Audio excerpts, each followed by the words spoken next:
Hola, buenos días. Vamos a dar comienzo ya a esta charla. Hablemos de sustancias psicoactivas. Gracias a todos por vuestra presencia y también a los que nos acompañan en videoconferencia. Esperemos que salga todo bien para ellos, ¿no? Porque a veces que solemos tener algún problemilla y nos resulta complicado de solventar, pero está todo bien.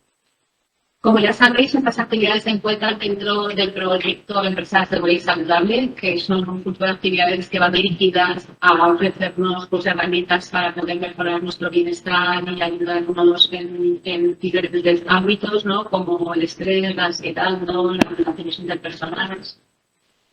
Y hoy queremos hablar de sustancias psicoactivas, de algo que nos había quedado pendiente de otros años, ¿no? Y este año, pues bueno, estamos aquí con ello. Su consumo hoy en la actualidad constituye un importante fenómeno social. Su uso se ha extendido a lo largo de la historia, pero en estas últimas décadas podríamos decir que ha alcanzado una nueva dimensión, ¿no? Dimensión que a veces nos preocupa o nos asusta, ¿no? A veces. Por ello, nos ha parecido muy interesante poder hablar hoy de este tema, de sustancias psicoactivas, y agradecemos enormemente a Olga Correa, ¿no? Psiquiatra de la salud mental de la salud integral, que nos ofrezca esta posibilidad, ¿no? Conocer y aprender más sobre ese tema.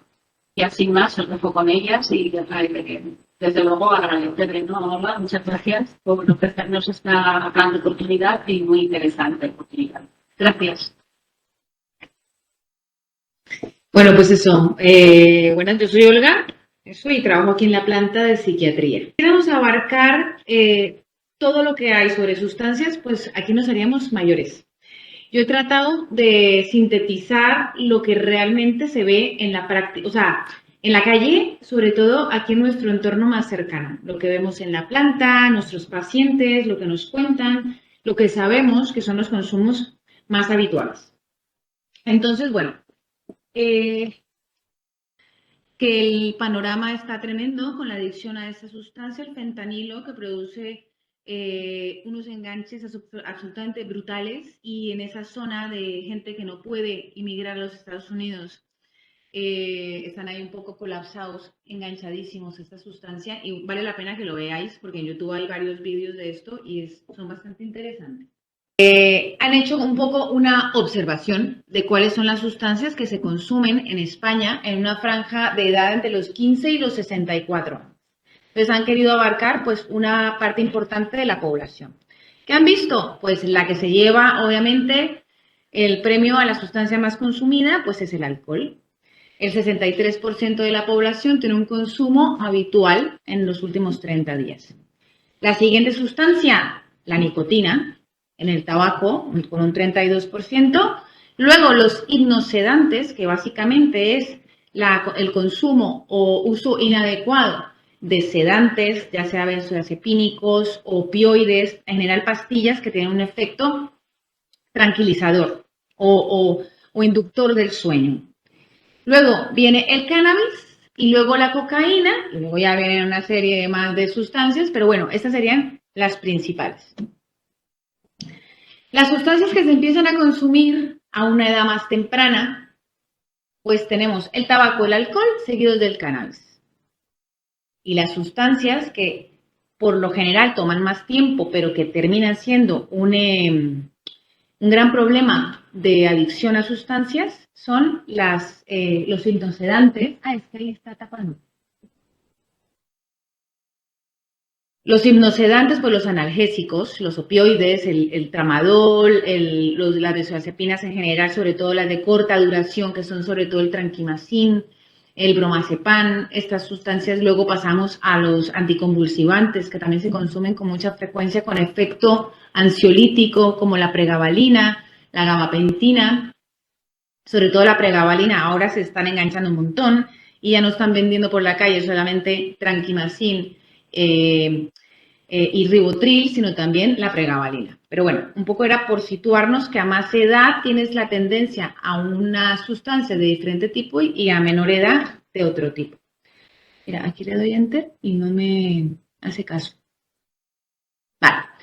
Cuando hablamos de un trastorno, porque no solamente, puede haber consumo de sustancias y digamos que gran parte de la población ha probado o ha consumido alguna sustancia en alguna parte de su vida, pero eso no significa que tengan un trastorno por consumo de sustancias. Entonces, nosotros por lo menos en salud mental incluimos a las personas dentro de un trastorno cuando este consumo se hace, tiene unos efectos cognitivos, o sea, en mi función mental, cuando tiene unos efectos en mi conducta, cuando tiene unos efectos en la fisiología corporal, o sea, a nivel orgánico, pero sobre todo cuando todo este conjunto de efectos altera o me genera problemas a mí o genera problemas a terceros. Porque si hay consumo, pero no hay ningún problema, esto no genera problemas, pues en principio no lo incluimos dentro de lo que nosotros llamamos un trastorno. Luego, también hablamos de trastorno porque está como bastante identificado que el consumo habitual de sustancias, así como la adicción a otro tipo de conductas, al juego, bueno, a muchas otras que no vamos a entrar en ellas, genera una transformación de la estructura cerebral, es decir, de los receptores cerebrales, estos receptores que tienen una estructura y una morfología específica, con el uso continuo de un estímulo, este receptor cerebral se va modificando. Y esa modificación hace que ese receptor cada vez esté más abierto a ese estímulo en concreto que le estoy produciendo y más cerrado a otros estímulos. Por eso las personas que tienen enganche a alguna cosa van estando como menos abiertas a estímulos de placer de otro tipo, básicamente porque no les generan el placer suficiente que les está produciendo esta otra sustancia, conducta en general. Por eso no se puede bajar la guardia cuando hacemos tratamientos de trastornos adictivos. ¿Por qué? Para que esa estructura cerebral se modifique, que se puede modificar, requiere mucho tiempo de mantener una abstinencia absoluta para recuperar la normalidad de la estructura cerebral.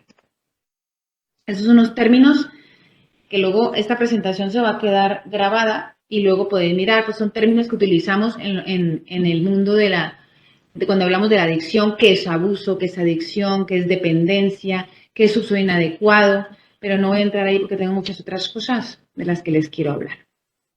Bueno, múltiples factores están vinculados con el desarrollo de una adicción. ¿Qué factores? El efecto en concreto de esa sustancia. No todas las sustancias tienen el potencial adictivo que otras, unas más, otras menos. No todo el mundo, aquí hablan en términos coloquiales, no todo el mundo se engancha a todas las sustancias. No todo el mundo experimenta con una sustancia lo mismo. Las experiencias son diferentes porque las motivaciones son diferentes y la motivación tiene mucho que ver con la manera como yo experimento, que vamos a hablar aquí hablar solamente de sustancias. Tiene que ver qué tan accesible sea la sustancia, qué tanta aceptación social, porque eso va a hacer que yo la consuma con más frecuencia en la calle, en cualquier lugar, que si no está tan aceptado. Tiene que ver la presión con iguales, y uno de los principales factores para iniciar el consumo, sobre todo, es estos tres que hemos dicho: qué tan accesible, qué tan aceptado, qué tanta presión hay y sobre todo qué tan temprano la empiezo a utilizar. La personalidad y la biología individual de cada persona obviamente también pues tienen mucha influencia. Un concepto que a mí me haría mucha ilusión que se quedara aquí es: no hay sustancia inocua, ninguna sustancia psicoactiva es inocua. A veces se piensa que algunas, que porque su efecto pasa rápidamente o porque aparentemente no me produce alteraciones conductuales, pues no tienen ningún problema. Y eso no es así. No existen sustancias con ese grado de inocuidad. Otro concepto, el alcohol. En el alcohol es una de las sustancias donde más documentada está el papel de la herencia. Es decir, tienen mucho más riesgo de hacerse adictos al alcohol las personas que son descendientes de personas alcohólicas o que han abusado del alcohol. porque sí que está como muy identificado un patrón genético a ese nivel. Entonces, ya que hablamos de cambios estructurales, eso tenemos claro que la adicción es una enfermedad cerebral. Una enfermedad cerebral que en un principio no lo era, empiezo yo a consumir porque quiero, porque lo decido, pero con el uso continuado, pues vamos a tener luego un uso compulsivo que tiene que ver con el cambio de la morfología y de la fisiología cerebral. Y entonces ya tenemos lo que constatamos como una enfermedad. Vamos a hablar de la primera sustancia. La primera sustancia es el alcohol, porque es la más consumida y por eso vamos a hablar de ella. Los jóvenes cada vez, a medida que va pasando el tiempo y vamos avanzando, se van iniciando más temprano al consumo del alcohol. ¿Qué se busca? Pues igualarme a mis coetarios, a mi grupo de iguales y sobre todo que es indiscutible el efecto facilitador de relaciones sociales que tiene el alcohol. Vamos, que no estamos igual al principio de la fiesta que al final. Todos somos más amigos al final de la fiesta. Entonces, el efecto, vamos, que es bastante patente y lo podemos haber visto todos. Concepto importante, no hay consecuencias negativas en su consumo. Eso piensa mucha gente. No hay consecuencias, no hay problema. El problema es que para yo tener un trastorno tengo que haberlo consumido en algún momento cuando no era un problema. A eso voy. Es decir, consumir alcohol no es igual a tener un trastorno de consumo de alcohol, pero para tener un trastorno tengo que haberlo consumido. Tengo que haber iniciado un patrón que inicialmente no era patológico y luego empieza a convertirse en ello. El alcohol es una sustancia que tiene, aunque no lo creamos, potentes efectos a nivel, en términos agudos y en términos crónicos sobre la salud mental y orgánica. A nivel agudo están descritas cuadros depresivos, cuadros ansiosos, psicosis, que no sé si todos tenemos claro lo que es una psicosis. Psicosis es la interpretación de la realidad de una manera que no concuerda con la que ve el resto de la gente.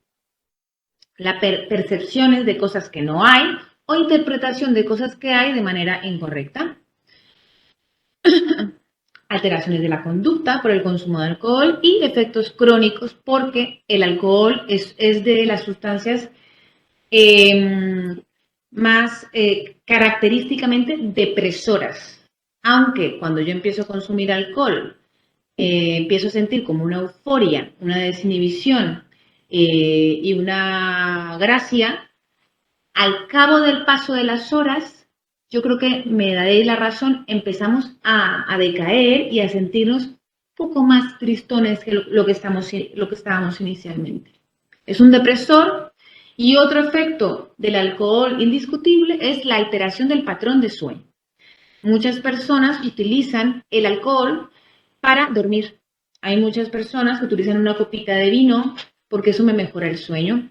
Pues bastante alejado de la realidad porque el alcohol altera, hay unos ciclos del sueño que es el REM y el no REM.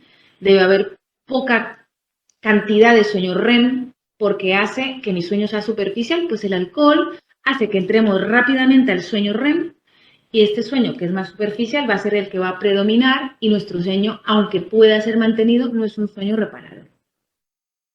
Y bueno, lo de los órganos afectados del alcohol no es idea quedarnos aquí, pero es una afectación multisistémica con el paso del tiempo. Hay teorías psicológicas que dicen que nosotros recurrimos al alcohol, pues básicamente buscando reducir la tensión, buscando una sensación de empoderamiento, que siempre nos sentimos como más poderosos cuando estamos bebiendo alcohol, la desinhibición típica, reducir el dolor y una sensación de felicidad, de plenitud inicial, pero como ya hemos dicho, esto va a cambiar a lo largo de las horas cuando el efecto del alcohol vaya pasando. Y como ya hemos dicho, principal factor de riesgo para tener un problema con el alcohol, tener familiares de primer grado con alteraciones en el consumo de alcohol.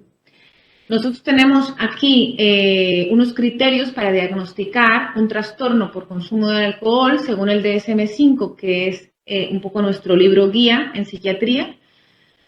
Y cuando lo diagnosticamos, cuando hay una necesidad de uso diario de alcohol para funcionar de forma adecuada, tenemos la sensación de que para poder funcionar de forma adecuada tenemos que recurrir al alcohol. Un patrón regular de un importante consumo los fines de semana, periodos de sobriedad, pero con periodos de ingestas compulsivas durante la semana, durante semanas o meses. Evidencia de afectación a causa del alcohol y no poder parar de forma permanente. Beber en situaciones inadecuadas, por ejemplo, el que bebe en el trabajo, el que bebe en el cole, el que bebe en momentos donde no está esperado que se beba. Esto es un poco una lista de enfermedades ya producidas a nivel del sistema nervioso central por el consumo crónico de alcohol, dentro del cual hay demencias, o es que se pierde la integridad del sistema nervioso central con unos cuadros, por ejemplo, el trastorno del la demencia tipo Korsakoff. Para los que no la conozcan, es una demencia, la mayoría de las veces, rara vez, es reversible, donde tienes unas amnesias y una pérdida de la calidad de vida absoluta y total. Y a nivel de la salud mental, el 80% de los síntomas depresivos son compatibles con un trastorno depresivo mayor. Es decir, muchos alcohólicos terminan con un trastorno depresivo mayor, con trastornos de ansiedad, la disfunción sexual, que es muy típica en el consumo de alcohol, y sobre todo los trastornos del sueño, de los que ya hemos hablado. Terminamos con el alcohol. ¿Alguien sabe cuál es la sustancia psicoactiva más consumida en todo el mundo? No sé si alguien lo sabe. Yo creo que sí. El café, la cafeína, es la sustancia psicoactiva más consumida en el mundo. Efectivamente. Hay patologías diagnosticadas con nuestros criterios diagnósticos que tienen relación con el consumo del café. Hay trastorno por consumo de café, o sea, de cafeína. Intoxicación por cafeína. Síndrome de abstinencia por cafeína, trastornos de ansiedad, trastornos del sueño. Hay trastornos bipolares que se disparan o se hacen patentes por el abuso de cafeína, o sea, gracias al abuso de cafeína, por decirlo de alguna manera. Trastornos psicóticos por el consumo abusivo de cafeína. Un poco para que nos hagamos una idea, porque luego lo vamos a hablar, una taza de café tendrá más o menos entre 50 y 100 miligramos de cafeína. Algo muy equivalente y muy similar tiene una taza de chocolate, que a veces decimos, pues no, me tomo un chocolate en lugar de café para no estimularme. El chocolate también estimula un montón. Podríamos entonces, si queremos rebajar, pues pasar un poco al té, que sí que tiene la tercera parte de cafeína. A partir de los 300, 800 miligramos, o sea, las 3 tazas de café al día, es cuando empezamos a tener clínica. Ahora vamos a hablar un poco de la clínica relacionada con el abuso de la cafeína. Se ha asociado las personas que tienen un uso inadecuado o abusivo de cafeína con trastorno por consumo de otras sustancias. Se está relacionando mucho. Tenemos que saber que los sitios, los núcleos cerebrales donde llega la cafeína son los mismos a donde llega la cocaína, las anfetaminas, el cannabis, son los mismos sitios. Lo que pasa es que la potencia de la sustancia no es la misma. El alcohol, las benzodiazepinas, todas aquellas sustancias están relacionadas porque los circuitos cerebrales son similares. Café más cigarrillo. Esto es algo muy habitual. Pues se cree que lo que hacemos con la cafeína es potenciar el efecto psicoactivo de la nicotina. Entonces tiene un efecto sinérgico que ayuda a que su efecto sea más potente. La búsqueda de una taza de café por las mañanas. En principio entendemos pues, que es un hábito, sin más que estoy acostumbrado, pero muchos autores aseguran que lo que buscamos es paliar realmente un síndrome de abstinencia que ya hemos generado durante toda la noche o durante el último momento de consumir café, y lo que realmente estamos buscando es aliviar esos síntomas de abstinencia que se han ido acumulando. Más de 250 miligramos, o sea, 3 tazas de café más o menos, hablando de intoxicación. nos producen, cuando pasamos de 3 tazas, ansiedad, inquietud, cansancio, irritabilidad, la cara roja, caliente. No sé si habéis notado que uno orina más cuando toma más café, porque es un diurético, puede producir diarreas, calambres y trastorno del sueño. Si ya nos pasamos y llegamos a las 10 tazas más o menos en su equivalencia a miligramos, ya podemos tener disartria, incapacidad de hablar de manera adecuada, cuadros confusionales, arritmias cardíacas, tinnitus en los oídos y alucinaciones simples. Alucinaciones simples es ver cosas que no hay, pero como luces, cosas, fogonazos, sombras que pasan por alteraciones a nivel de la corteza. Más de 10 gramos ya nos pueden llevar incluso a convulsiones, a fallos respiratorios y a muerte. Obviamente es muy difícil llegar a esto, o sea, no lo digo por diabolizar el café, sino para que veamos que sí que es una sustancia que produce clínica y que podemos llegar a intoxicaciones y hay gente que abusa de esta sustancia. Bueno, la abstinencia más o menos unas 12 a 24 horas después del último consumo es cuando se empiezan a presentar. Y esto es cuando yo tengo síntomas de abstinencia a una sustancia, es indicativo de que tengo una dependencia. Es equivalente. Si tengo síntomas de abstinencia, he generado una dependencia. Claro, entre el 50 y 75%, o sea, más de la mitad de los consumidores de café presentan síntomas de abstinencia. La mayoría. ¿Qué es lo más habitual? Pues tener dolor de cabeza y sensación como de fatiga a las horas de la mañana o en el momento que lo voy a consumir por primera vez.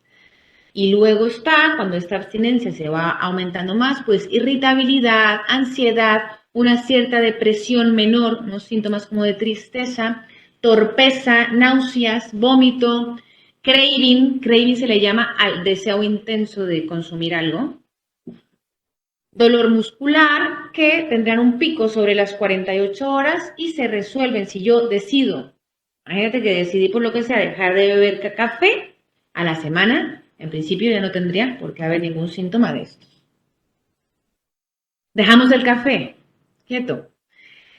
¿Cuál es el problema relacionado con sustancias más prevalente, más costoso y que más muertes genera? ¿Cuál sería esta sustancia psicoactiva? La nicotina, efectivamente, sería la siguiente sustancia de la que vamos a hablar un poquito. No vamos a hablar mucho porque tenemos muchas cosas de las que hablar. El 22% de la población de España afirma fumar a diario, al día de hoy. Pero sí hay que decir que se ha disminuido un montón. La gente está dejando de fumar. Y se ha visto que hemos pasado de un 32% a un 22% del 2000 al 2020. Está la gente dejando de fumar. La prevalencia sigue siendo mayor en hombres. Hay más hombres fumadores que mujeres.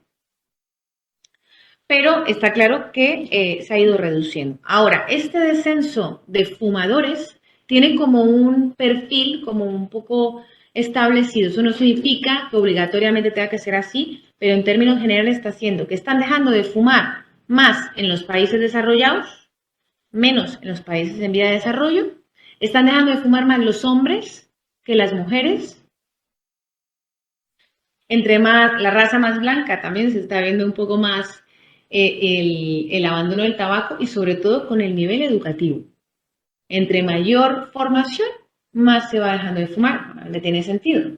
Pero me preocupa es que las mujeres están dejando de fumar menos que los hombres. Bueno, tal sería la adicción que sabiendo que nos mata, que nos enferma, pues continuamos. Aunque eso pasa pues con la mayoría de cosas. Lo que pasa es que es como tan patente la enfermedad que produce el tabaco, pero bueno, tiene que ver pues con esa negación, con esa evitación de afrontamiento de las cosas que nos pasa cuando estamos enganchados a algo. El 75% de los fumadores han intentado dejarlo alguna vez. Por cada intento, del 5 al 10% lo consiguen. Pero bueno, hay que intentarlo, digo yo. La mayoría de fumadores hacen entre 5 y 10 intentos por dejarlo. Y el problema, sobre todo más asociado a que deje de ser un problema, es que parece que no es un problema. Es decir, no produce alteraciones conductuales. La gente no se mete en problemas, la gente no se emborracha con cigarrillo, la gente, ¿sabes? Y es legal. No estás haciendo nada ilegal. Y puedes tener una vida funcional perfectamente, sin generar ningún problema ni a ti ni a nadie, y ser un gran adicto al tabaco. Entonces, eso hace que a veces pase desapercibido. Y bueno, y se ha observado mayor tasa de fracaso en dejar de fumar cuando hay una clínica psiquiátrica asociada. Por ejemplo, cuando tengo ansiedad, cuando tengo depresión y además pues soy fumador, tengo muchísimas menos probabilidades de tener éxito en dejar de fumar. ¿Por qué? Porque en parte se vive el tabaco como un alivio del malestar que siento yo. Y luego la asociación del consumo de tabaco con la enfermedad mental, o decimos nosotros que nos dedicamos a esto, los pacientes que tienen algún diagnóstico de enfermedad mental fuman muchísimo.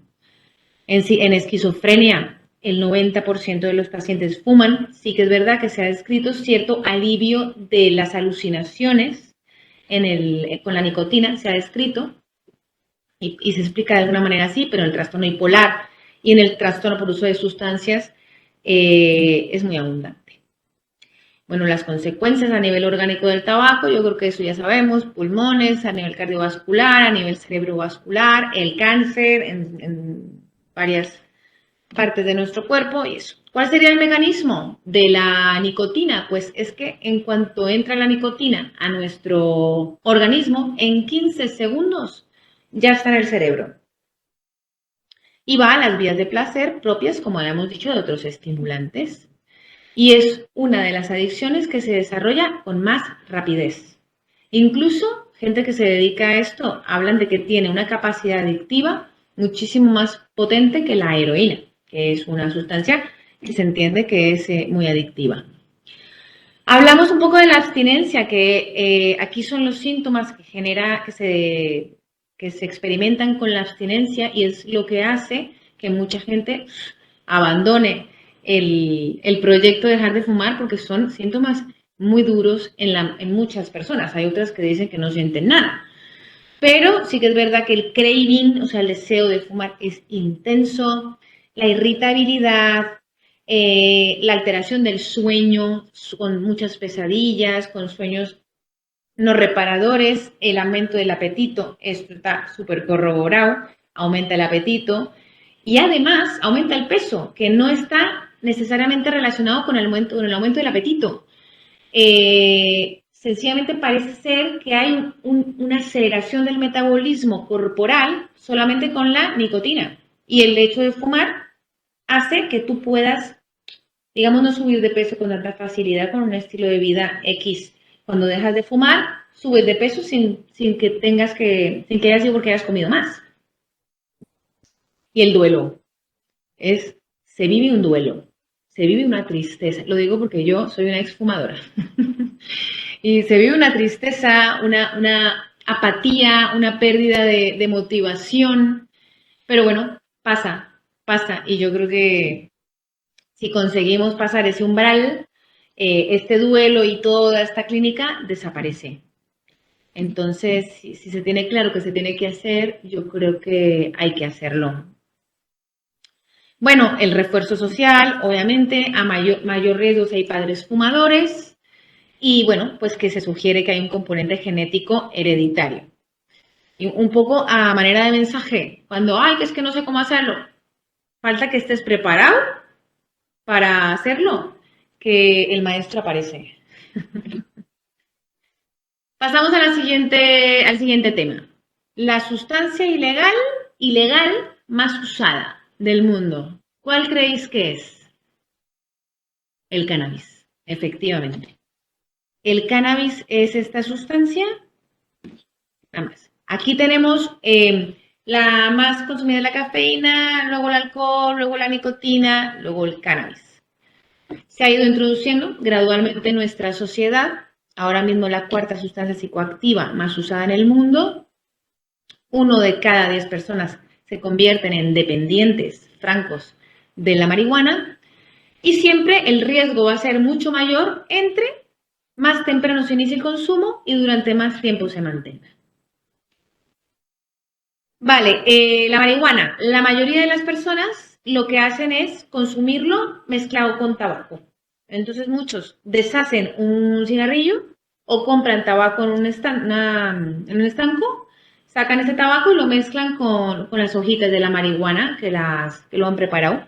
Y lo preparan pues en porros, lo que llaman porros, con papel de liar. En general la gente suele fumar, el que fuma habitualmente, el que tiene este hábito, unos 3 porros al día. A veces usan pipas, cachimbas, que son unos aparaticos que utilizan para fumarla.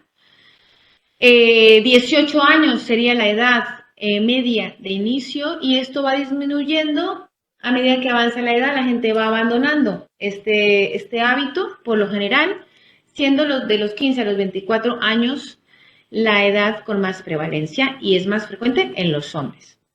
La mayoría de los consumidores no se hacen dependientes, habíamos dicho de 1 de cada 10.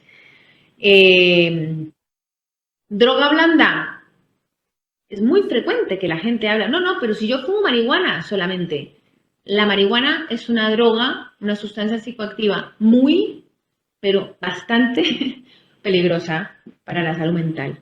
Ya vamos a ir hablando de por qué tanto para nosotros la marihuana es tanto más que drogas pesadas. Bien. El efecto se tiene más o menos a los 30 minutos de empezar a consumirla, dura unas 2 a 4 horas por lo general, pero bueno, hay efectos que se mantienen incluso hasta 12 horas de haberse consumido, como una especie de torpeza, que están un poco torpes con un polígono de sustentación aumentado, y también síntomas cognitivos como de lentitud, como de aplastamiento, que duran un poco más de horas. El efecto, hay gente que dice, no, que es que depende de qué tipo de marihuana, eso es verdad. Hay diferentes variedades de planta que tienen unos efectos diferentes y esto influye en la sensación que se va a tener al consumir esta sustancia. También depende de qué manera la estoy consumiendo, la estoy fumando, me la estoy comiendo porque se hacen bizcochos y galletas y esto de marihuana, las expectativas, la vulnerabilidad de cada persona. Uy, se está pasando el tiempo. Vale, tenemos la índica, la sátiva y la rudelaris, que son, digamos, las 3 variedades que más se consumen. ¿Qué dicen de la índica? Es una marihuana que sobre todo es relajante y la usa mucho la gente para dormir. Es la que más usan para descansar. La sátiva es la que más euforia y energía describe la gente que produce y es la que se utiliza durante el día.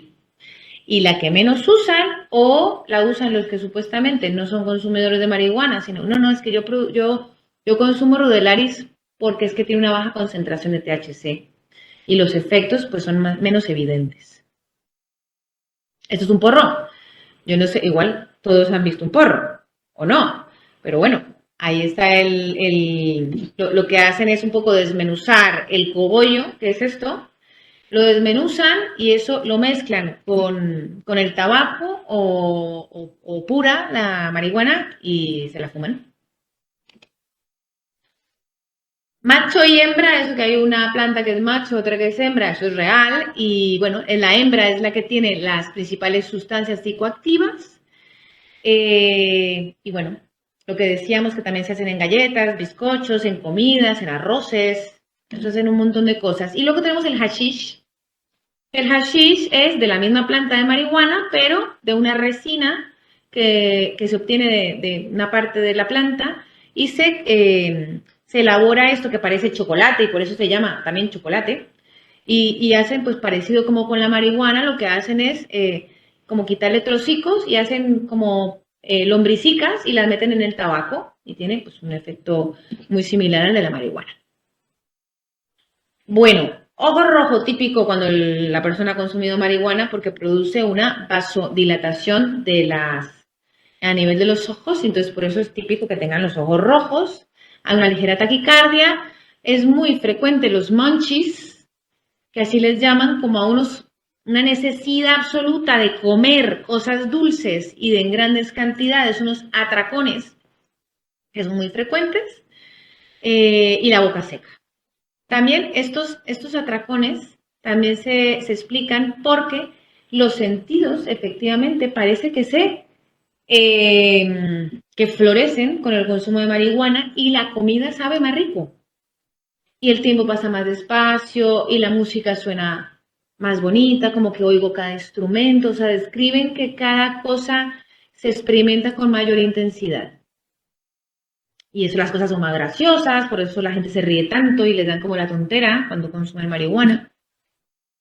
Y eso. Entonces, ¿qué se siente? Pues bueno, pues se siente lo que os acabo de decir y cierta hipomanía, que es como un estado de euforia, que todo me siento como más contento, como más feliz, como más relajado, como que no importa nada.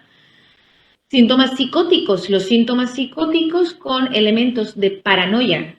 Me miran, hablan de mí, se están riendo de mí, son muy habituales durante el consumo de ese momento, no porque se haya generado una enfermedad, no. La sustancia los suele consumir en ese momento.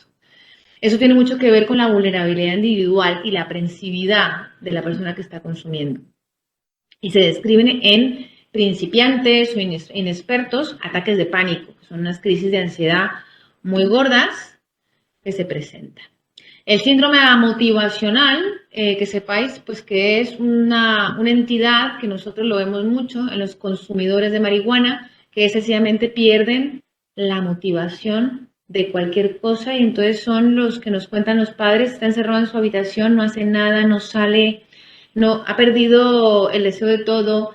Ellos refieren que no hay energía, no tienen ganas, se sienten lentos, aumentan un montón de peso porque se dedican a comer. Y eso se llama el síndrome motivacional asociado al consumo crónico de marihuana. Y yo quería dejar esto porque me parece importante, la asociación que hay entre el consumo de marihuana y el desarrollo de la esquizofrenia. 6 veces más riesgo tiene una persona consumidora de marihuana de desarrollar una esquizofrenia. ¿Por qué? Pues porque tenemos un material genético que desconocemos y la marihuana tiene una capacidad muy potente de disparar esa vulnerabilidad que no sabemos que la tenemos y terminamos con la esquizofrenia que no se nos va a quitar nunca, que cuando llegue se quedará. Entonces es como un juego a la ruleta que a lo mejor no vale la pena correr. O sea, no vale la pena jugar ese juego. Bien, dejamos la marihuana quieta y pasamos a las anfetaminas. Las anfetaminas conocidas en la calle como speed. Entonces, serían las siguientes. Bueno, pues existen varios tipos de anfetaminas, pero la más utilizada es la que se conoce como speed, que se le llama también la droga de los pobres o la cocaína de los pobres. ¿Por qué? Porque digamos que se busca un efecto muy similar al que se busca con la cocaína, pero es mucho más barata. 1 gramo de speed vale 10 euros, mientras 1 gramo de cocaína vale 60. Entonces es evidente. Es una sustancia sintética, absolutamente elaborada, que se mezcla con glucosa, sacarosa, manitol, celulosa y tiene adulterantes que son muy frecuentemente utilizados como cafeína, o sea, buscamos también esa estimulación agregándole cafeína, ibuprofeno, aspirina y otros derivados anfetamínicos. Luego hablaremos de la metanfetamina, que es otra sustancia muy utilizada. La anfetamina característicamente es menos potente que las metanfetaminas. Digamos que de las sustancias estimulantes serían los de menor potencia. Generalmente se consume por vía nasal, es nifada. La presentación más habitual es un polvo blanco, también hay un poco más de colores más pardos. También hay en pasta, también hay en pastillas, también hay en cápsulas y un poco de sales. Cuando veamos la cocaína, vamos a ver que la cocaína es un polvo un poco más ligero, más nieve. Este es un poco más sucio, más burdo. y pues se convierte pues se mete en cápsulas o en pastillas para poderla consumir. Sus principales efectos y lo que se busca es sensación de bienestar, estar muy alerta. Las anfetaminas, sus derivados se utilizan en nuestra práctica clínica para los pacientes con trastorno por déficit de atención y lo que buscamos es aumentar la concentración y las personas que consumen esto de manera ilegal pues buscan también eso, sentirse más alerta, más activos, más capaces, no tener cansancio, no tener sueño, no tener hambre. Por eso en las adolescentes chicas, donde hay algo allí que susurra cierto trastorno de la conducta alimentaria, también se ha visto cierto consumo de speed para conseguir no tener hambre y bajar de peso. Y a nivel orgánico, el efecto pues se dilatan las pupilas porque el sistema simpático se dispara, frecuencia cardíaca aumentada, respiratoria, tensiones arteriales altísimas, temperaturas, se sube la temperatura corporal, insomnio, un mandibuleo muy típico, no sé si alguna vez lo habréis visto, son pacientes que mueven así la mandíbula de lado a lado, muy característico, convulsiones y cuando el consumo es crónico y repetitivo, pueden desarrollar trastornos psicóticos, que en la planta tenemos bastantes pacientes de estos de psicosis asociadas al consumo de speed. Bueno, dejamos las anfetaminas y pasamos a las metanfetaminas, que son sustancias mucho más potentes que las anfetaminas. Se conocen por ahí como meth, ice o crack.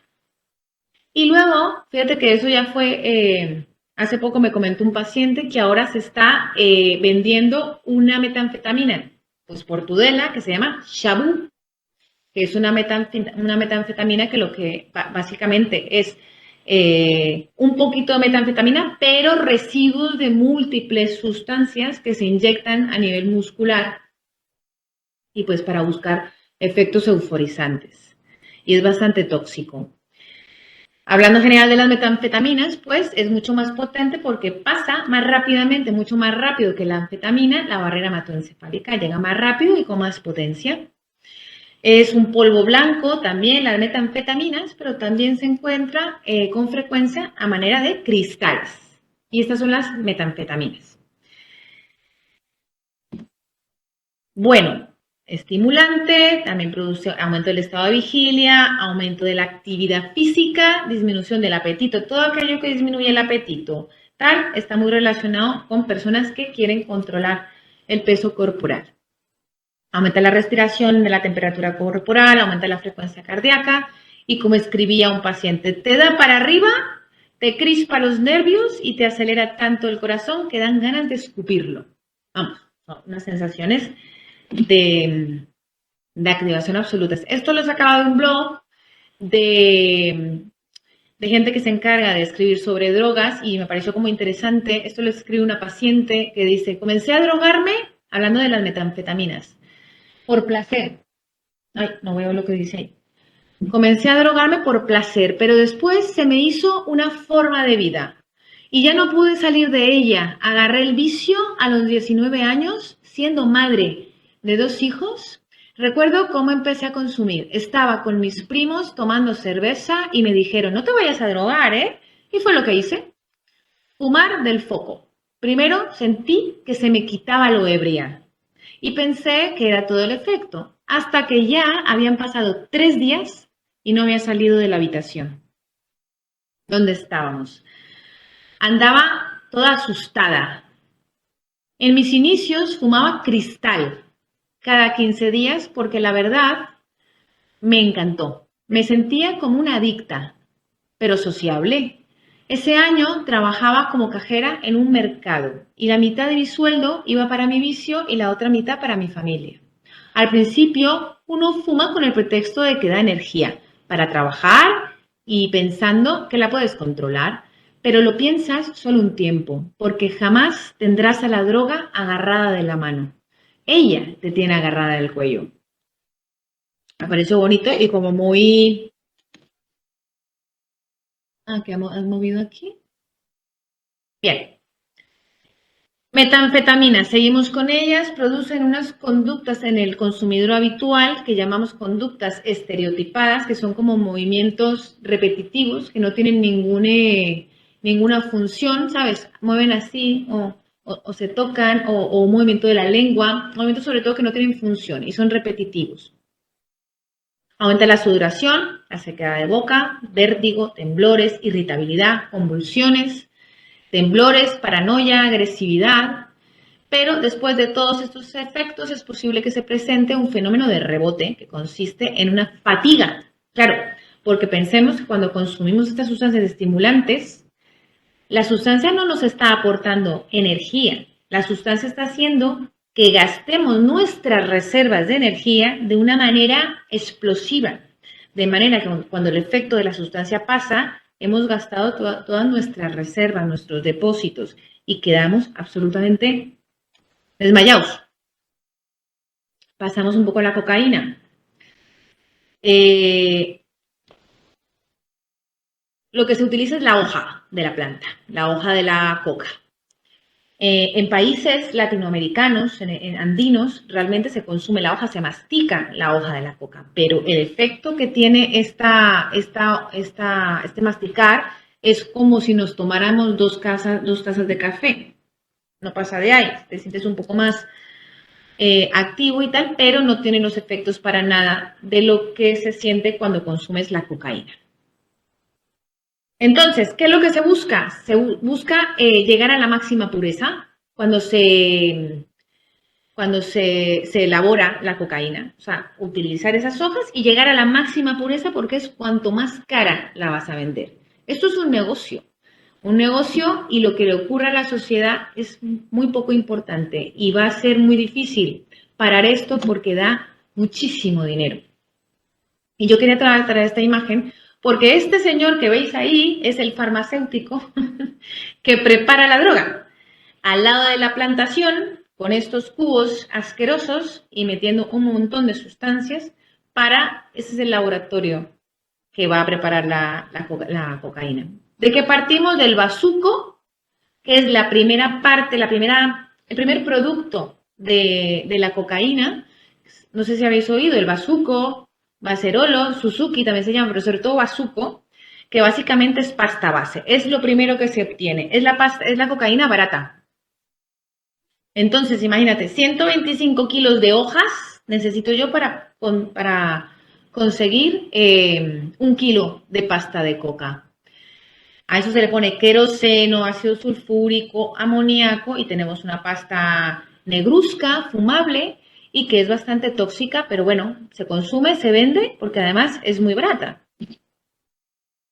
Luego pasamos a una siguiente etapa que también se vende, que es el crack.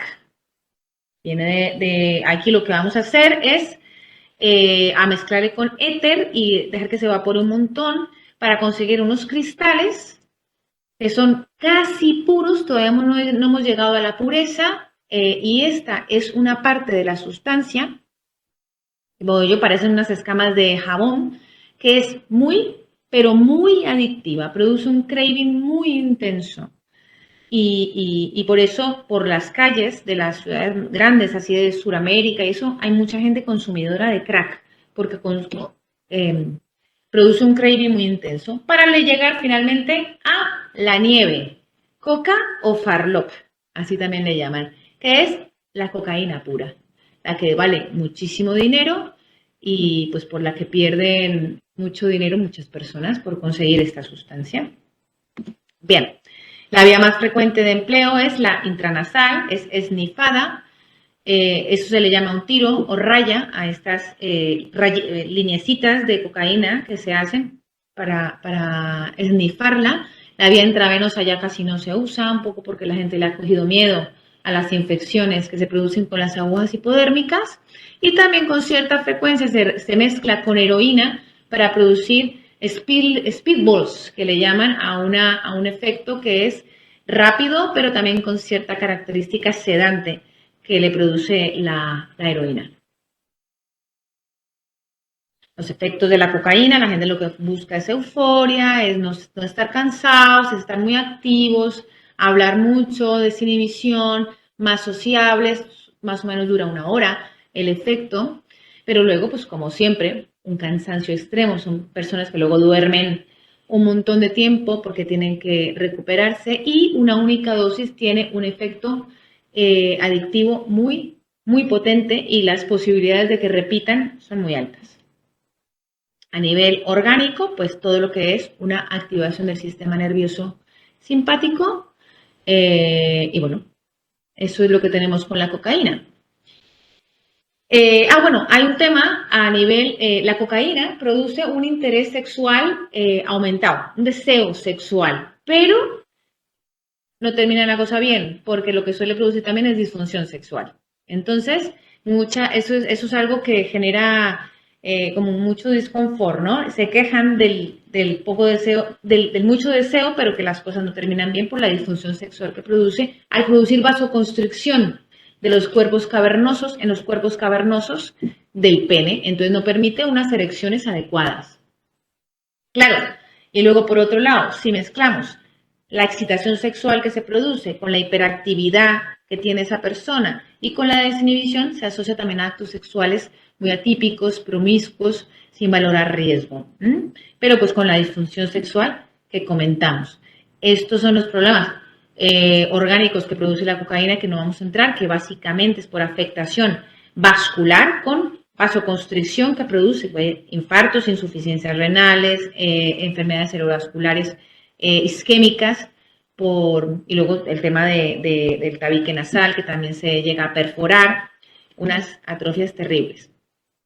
A nivel psiquiátrico, la cocaína básicamente lo que puede llegar a producir son unos trastornos depresivos muy graves, porque luego de toda esa euforia vienen unos bajones y además si también el consumo habitual de cocaína produce una disfunción vital muy gorda que hace que las personas terminen muchas veces en trastornos depresivos mayores, produce psicosis, sobre todo con alucinaciones, y hay un patrón muy típico de psicosis con el consumo de cocaína, que son ellos llegan a ver o a percibir o a interpretar que tienen bichos que se les meten y les salen por la piel. Y muchas veces vienen a urgencias es porque tienen bichos y se hacen unas curas de bichos y toman un montón de cosas para quitarse los bichos y lo que realmente tienen son unas psicosis producidas por cocaína.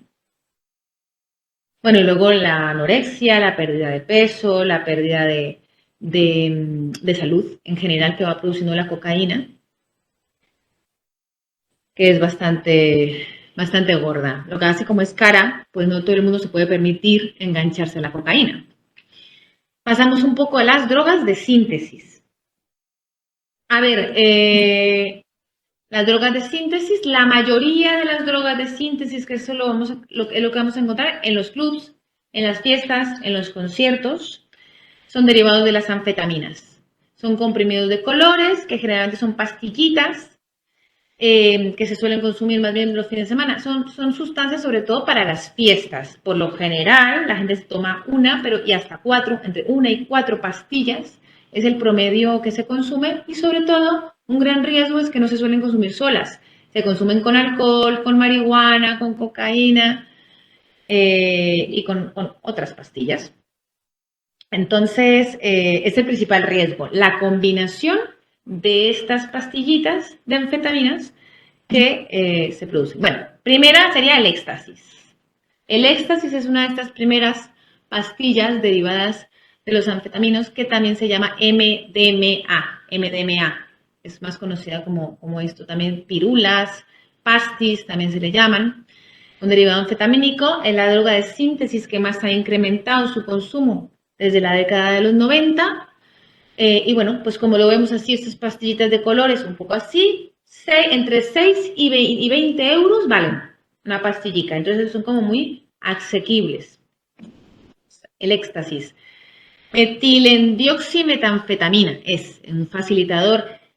La mayoría de estas son estimuladores, excitadores. Luego hablamos de que junto con la marihuana, el alcohol, que son los depresores, hay alguno que otro depresor, pero la mayoría de estos lo que producen es activación.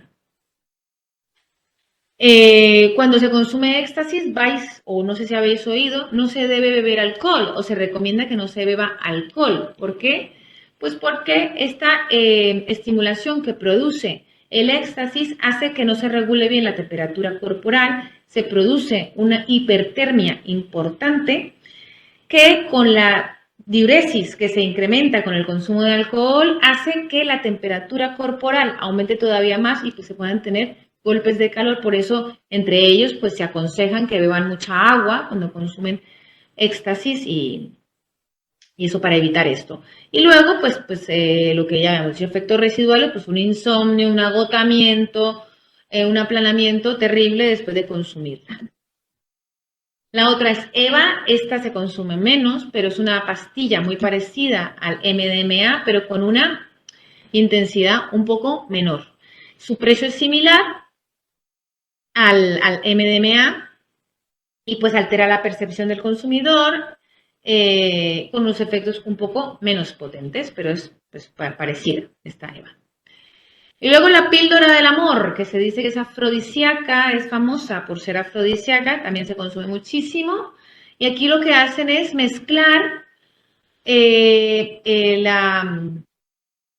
mezclar la anfetamina, la derivados de la anfetamina, con el peyote, que es esa planta horrible que hay ahí, que es muy frecuente, sobre todo en Chile. Esta la suelen traer de Sudamérica, que tiene muchísimos efectos alucinógenos, peyote o mescalina.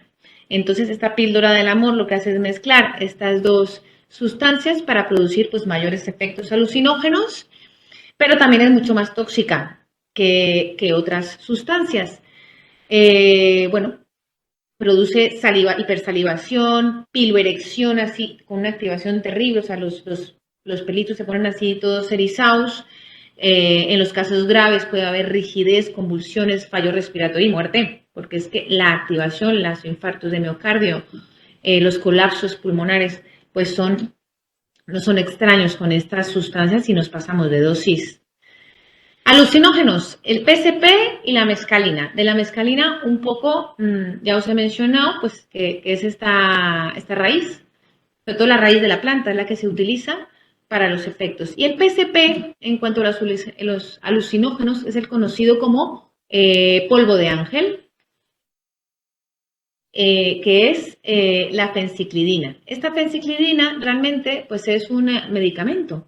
Es un medicamento que se utilizó en anestesia, un anestésico intravenoso, que se dejó utilizar pues porque los pacientes deliraban y tenían alucinaciones y se agitaban, por eso se dejó de utilizar, pero pues otra parte de la sociedad empezó a utilizarlo.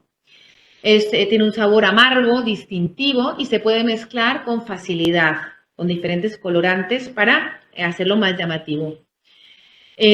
Tabletas, cápsulas, polvos de colores, pero por lo general inhalada, fumada o ingerida. Suelen utilizar hojas de orégano, de marihuana, de perejil para fumarla, hacer como unos cigarrillitos y se la fuman. Este es el polvico, es muy parecido a la cocaína, es muy difícil de diferenciar si uno no conoce de estas cosas, pero se disuelve muy fácilmente en el alcohol. Bueno, el consumo crónico sí que produce trastornos cognitivos graves si no se suspende definitivamente con dificultad para hablar, dificultad para organizar el pensamiento, depresiones, pérdidas de pesos mantenidas hasta un año después de haber abandonado el consumo. En principio es reversible y también se han notificado trastornos emocionales, afectivos mantenidos como trastornos depresivos mayores en personas consumidoras crónicas.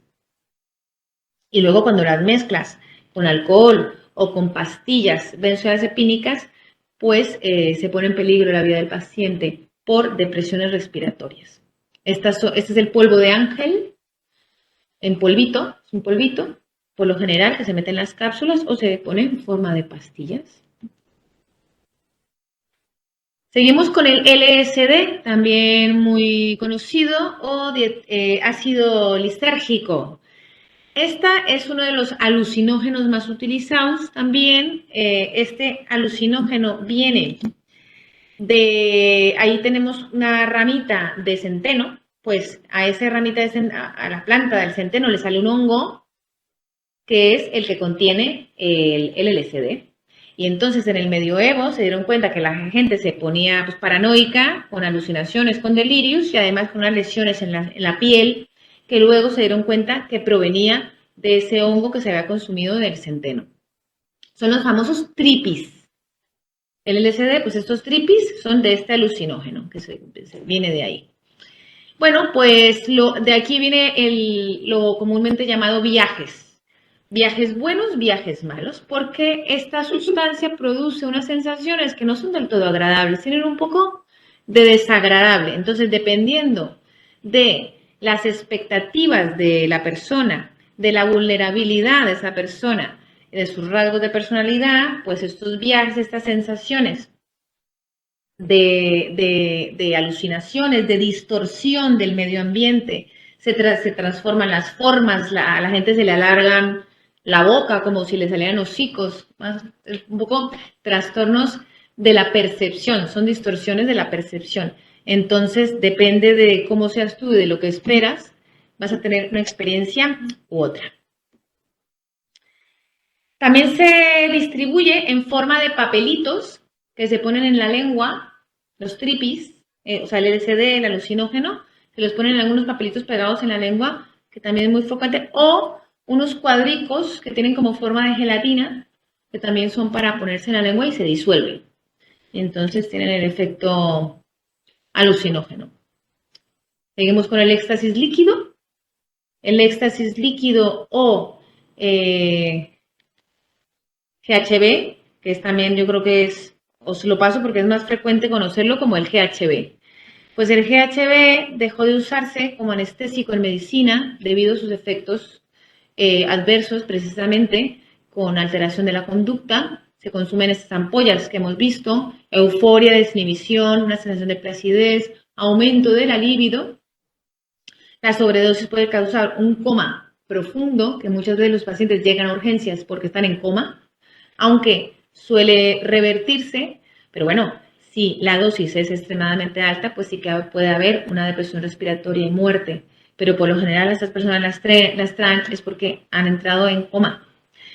Y es un líquido incoloro como el que os he mezclado, entonces fácilmente se mezcla con alcohol y es lo que se supone que la gente está utilizando para las famosas pues violaciones o llevarse a las personas para su casa, porque luego hay una amnesia de todo lo ocurrido y entonces se utilizan también sobre todo para las agresiones sexuales. Por esto, el éxtasis líquido que se lo beben en el alcohol. Este no tiene nada que ver con los derivados anfetamínicos de los que habíamos hablado y sus efectos pues varían mucho de persona en persona, duran una hora, más o menos una hora y media y desaparecen por completo en 3 o 4 horas. No hay ningún rasgo de la sustancia y no se detecta tampoco en el laboratorio. ¿Qué se busca con eso? Pues se busca aumentar la capacidad de comunicación, se busca ser más sociable, estar más eufórico, pero luego después de un tiempo viene la somnolencia, obnubilación, dolor de cabeza, confusión, incluso pues lo que os decíamos de que baja la frecuencia respiratoria y puede alterar el nivel de conciencia. La heroína, que ya no es tan frecuente como lo fue hace un tiempo. El heroinómano actual es principalmente hombre, 75% hombres, edad media de 44 años más o menos, y el consumo se suele iniciar sobre los 22 años, más o menos. Pero sí que hay verdad que se ha venido consumiendo cada vez menos. Ahora más que inyectarse, se fuma la heroína. Se aspiran sus vapores, que es lo que llaman chino, que se calienta y ese vapor es lo que se inhala. Y bueno, es la manera como lo están consumiendo ahora, que la heroína lo que produce es como una sensación de anestesia y de placer total porque no se siente nada. Y bueno, no es como antes una droga de áreas desfavorecidas, no. La heroína se consume a nivel generalizado, pero sí que es verdad que su uso está mucho más reducido ahora. Y bueno, lo que sí es frecuente es que sean policonsumidores los que llegan a consumir heroína buscando un mayor efecto. ¿Por qué es tan adictiva? Pues porque actúa de forma muy rápida, llega al cerebro de forma muy rápida a poderosos centros de recompensa del cerebro y pues produce una gran cantidad de endorfinas, de sustancias que producen mucho placer y bueno, también provoca bienestar al amortiguar el dolor y aumentar el placer en lugar de sentir el dolor. Por eso muchas personas se hacen adictas a los mórficos, por la misma razón. Y el peligro es por la gran capacidad de producir depresión a nivel de los centros respiratorios. La ketamina, que es la sustancia de las fiestas, de los clubs, de la música electrónica, es un anestésico que empezó a ser utilizado. Es un anestésico que se utiliza mucho en veterinaria, la ketamina. Lo que pasa es que sí que produce fenómenos disociativos, como sensaciones extrañas de salirse del cuerpo de uno, de fusionarse un poco con el ambiente, y por eso en el ser humano muchas veces no se utiliza, pero en los animales se utiliza mucho. Y viene aparentemente después de la guerra de Vietnam, que se utilizó muchísimo allí con los militares, pues parece ser que ellos fueron introduciéndola aquí en la sociedad occidental. Fue muy popular en los 90, sobre todo porque fue época en la que la cocaína empezó a bajar de pureza y empezó la gente a irse hacia otro tipo de sustancias como la ketamina, y pues porque empiezan las fiestas electrónicas y empieza a tener mucho éxito en estas fiestas al fusionarse la gente con la música y con las luces por ese fenómeno disociativo que produce la ketamina. Y bueno, generalmente se administra por vía nasal, como la cocaína, pero a veces se puede inyectar.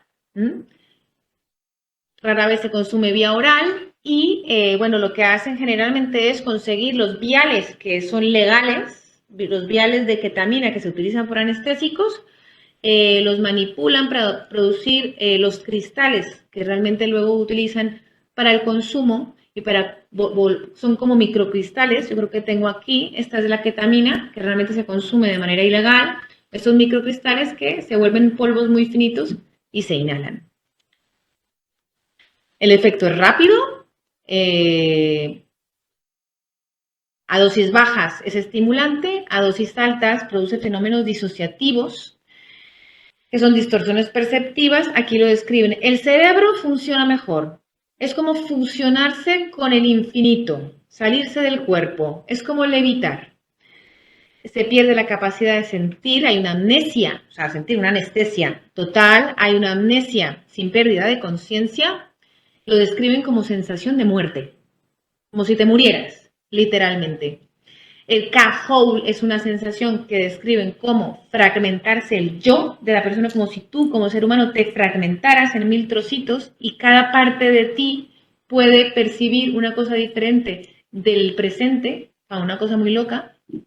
A eso les llaman los psiconautas, a las personas que hacen estos viajes.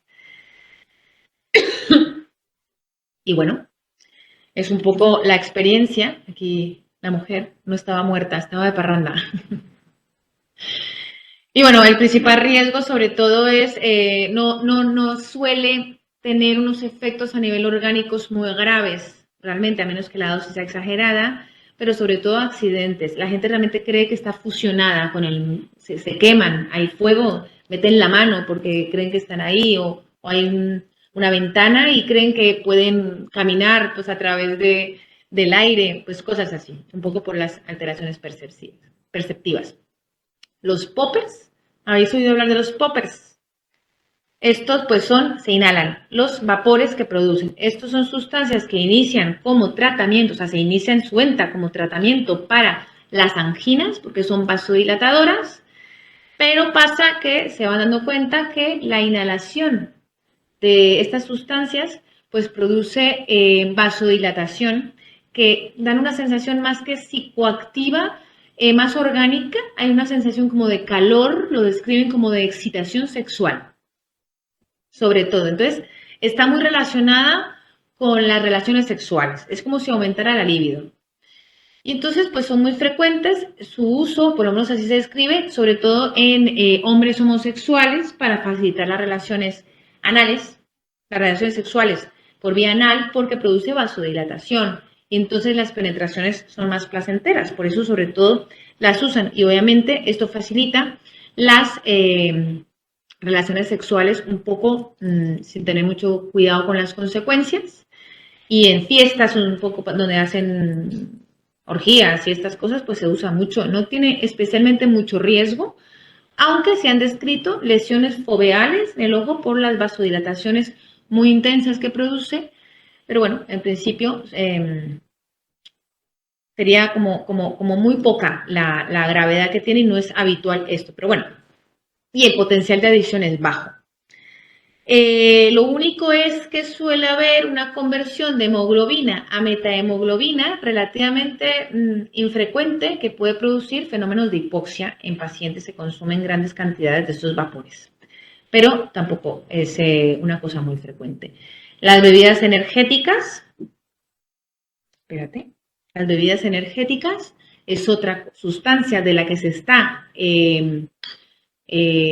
abusando un montón, y es que pues realmente cuando yo soy adicto a las bebidas energéticas, a lo que soy adicto es a la cafeína, que una bebida energética de estas que dan alas tiene más o menos 5 tazas de café cuando me estoy tomando un tarrito de estos. Entonces lo que estamos haciendo es eso, o sea, sacando todos los depósitos de energía a causa de una sustancia que me está estimulando, pero no me está produciendo energía, que es lo que la gente cree, que cuando bebe una bebida de estas le aporta energía, y no es así. Estamos exprimiendo literalmente el sistema nervioso, y básicamente está asociado al consumo, a la cantidad de cafeína que tienen. Entonces, no son realmente unas bebidas que me aporten energía, sino que desgastan al cuerpo a su máximo. Ya vamos terminando. Las sustancias inhaladas, que aquí también estarían los poppers porque se inhala, pero aquí me estoy refiriendo sobre todo a sustancias como el pegamento, la gasolina, los limpiadores de motores de coches que también se utilizan. Están disponibles, son legales, son convenientes, son baratos, son de fácil ocultación. Es más frecuente que los utilicen los menores. Los menores, pues porque, claro, no tienen la capacidad de conseguir otro tipo de sustancias. En países del tercer mundo es muy habitual ver niños por la calle consumiendo pegamento, pues porque además produce una sensación de anestesia y de un poco no importa nada, ¿sabes? Una sensación de apatía. Y bueno, es más frecuente sobre todo obviamente en los adolescentes. En los adultos es menos frecuente, a menos que sean determinadas ocupaciones, por ejemplo, pintores. No digo que los pintores están enganchados, pero según tu ocupación, pues tienes más facilidad, y a veces hay un enganche sin que se reconozca o que la misma persona se dé cuenta que está enganchado. Y luego también se facilita el envasar todo este tipo de cosas por ejemplo, en una botella de Coca-Cola. Entonces nadie se da cuenta de que tú estás consumiendo esa sustancia inhalada. Aquí tengo una lista de sustancias que frecuentemente se utilizan para esto, que son los disolventes, los combustibles, los anestésicos, la acetona, el quitaesmalte, los quitamanchas de pinturas, los rotuladores, los marcadores, estos que huelen así un montón, aerosoles, lo de la nata líquida, ese aerosol también se utiliza mucho, de la nata montada, perdón, y bueno, la gasolina, y bueno. Entonces, lo que describen ahí es un empujón, una desinhibición, excitación y un comportamiento tendiente a la impulsividad con estas sustancias. La intoxicación solamente dura unos minutitos. Y bueno, lo que pasa es que la gente no suele tener esto un efecto grave realmente, porque si yo consumo muy, muy continuamente esto, lo que va a pasar es que me va a producir sueño y me quedo dormida antes de que me pueda producir una depresión respiratoria. Por eso no suele ser frecuente. Aquí tenemos un niño muy habitual en Sudamérica, ven los niños en la calle pues consumiendo pegamento. Bueno, signos de alarma de una adicción a drogas, en familiares, en gente cercana. Esto ya nos quedan 3 diapositivas. Cuando vamos viendo que va cambiando su conducta habitual, van perdiendo responsabilidades, sí que es verdad que mucho de esto se puede parecer a lo que es un adolescente, pero cuando no era así y empieza a convertirse en, o su conducta empieza a cambiar, pues hay que estar alerta. Bajo rendimiento en la escuela cuando no era así, su nivel de atención empieza a bajar, empieza a no ir a clase, a no reunirse con sus amigos cuando lo hacía normalmente bien, cuando empieza a descuidar lo que antes no descuidaba en cuanto a sus hábitos, aislamiento físico, tendencia a aislarse en su habitación, empieza a hablar menos, a comunicarse menos con la familia, a enfriarse las relaciones con amistades, empobrecimiento del vocabulario, empieza a hablar menos, sí, no, cosas, pues digo que a veces se parecen a un adolescente normal, pero cuando cambian, no eran así y empiezan a comportarse diferente, pues puede no ser esto, sino sencillamente una etapa sin más, pero hay que prestar atención. Bueno, el abandono de aficiones, cambios bruscos del humor, depresivos, taciturnos, trastornos del sueño, que como vimos es muy frecuente que se presenten, temblores, pesadillas en el sueño, pérdidas de peso injustificados, cambios bruscos en el aseo y cuidado personal. Entonces, pautas para padres, que cosas que deberían evitarse. Primero, antes que todo esto pase, es muy importante mantener una relación comunicativa, porque ya una vez estamos metidos en este lío, pues es un poco más difícil. Entonces, prevenir cómo, bueno, de esto hay que hablar, de las drogas hay que hablar. Si no le hablo porque igual le doy ideas, no, le van a hablar los amigos. Entonces, es mejor que le hablemos nosotros a nuestros chicos. Desesperarme, no. Sentarme a ver qué es lo que está pasando. Yo me estoy dando cuenta de esto, dime a ver si esto que yo estoy pensando puede ser.